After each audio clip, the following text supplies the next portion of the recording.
Get ready. 10 seconds. 5 seconds. Start.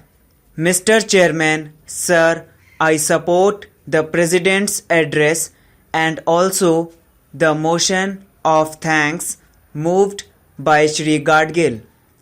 The members of the opposition are not present in the House, and it appears that some members of our own party are playing their role.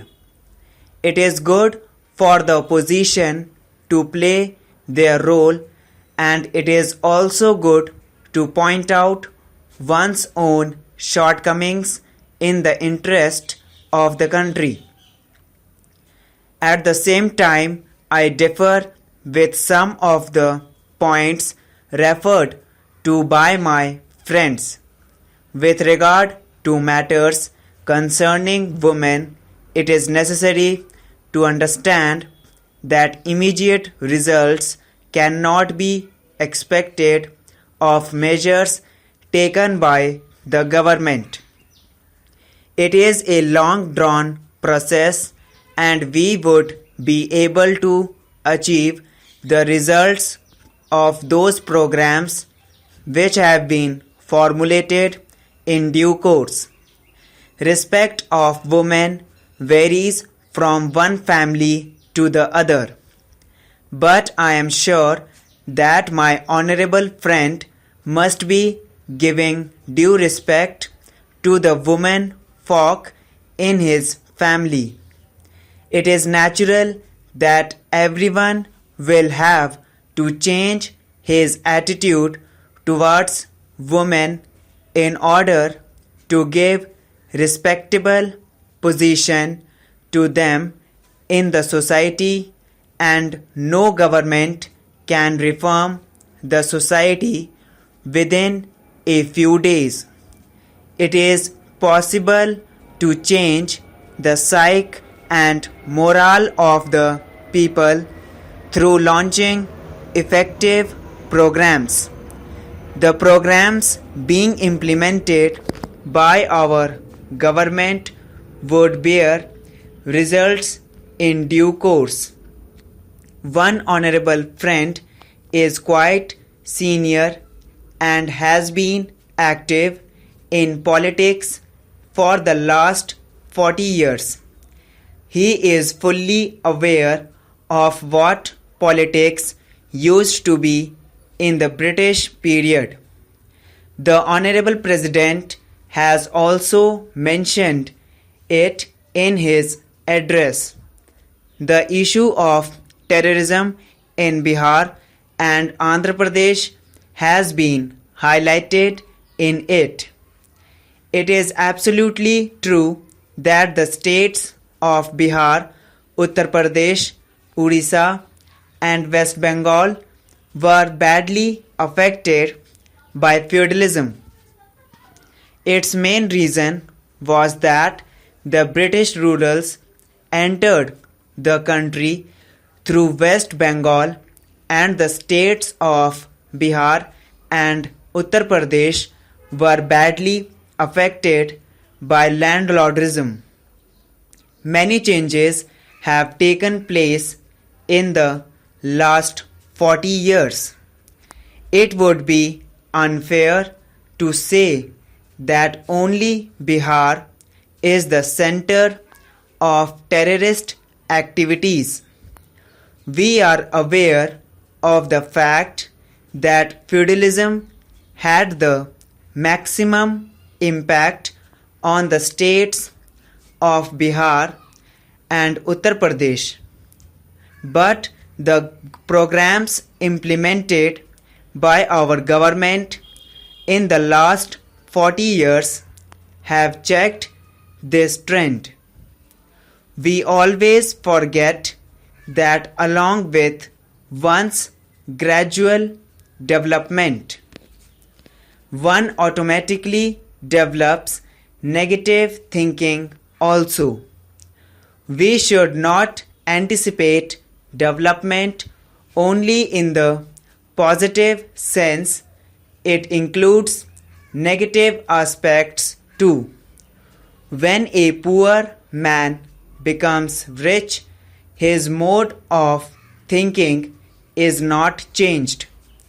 It is changed in due course of time. The prevailing conditions in Bihar are its living examples. I do not mean to say that it applies to Bihar only. It applies to other states as well. The British rule might have been the primary cause of terrorism in Bihar, as it has been indicated by the Honorable President, but same is not the case with Andhra Pradesh. Members of the opposition are not present in the House today.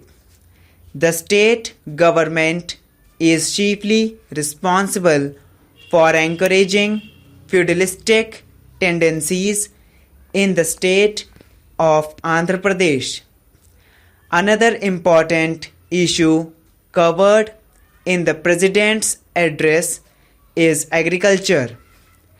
It is a well-known fact that India is an agricultural country.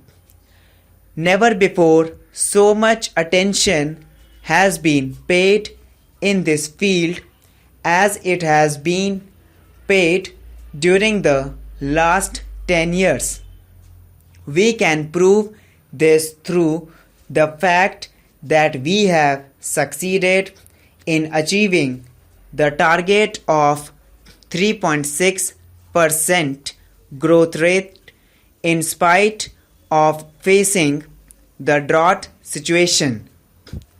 The Honorable President has also pointed out this feature in his address. It is a great achievement in itself. We have also been able to increase our production of food grains to 166 million tons, and it is likely to touch 170 million tons.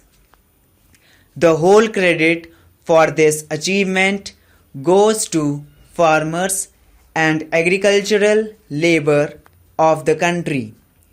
Our programs have been the major contributing factors in our achievements.